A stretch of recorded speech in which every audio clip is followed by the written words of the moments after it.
Ana. 7 haftalik homila.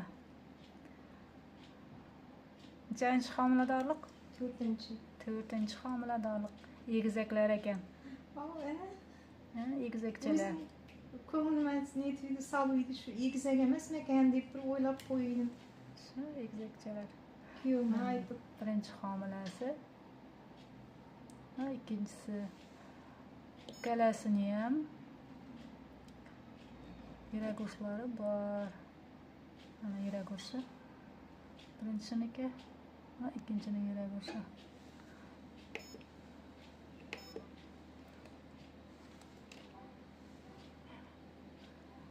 Ikkalasi ikkita yo'ldoshdan. Yo'ldoshi отдельный bo'lak. Bu birinchisiniki va ikkinchi. Ikkita yo'ldoshdan bo'lgan. Ikkalasi bir-biriga o'xshamaydigan egizaklar bo'ladi.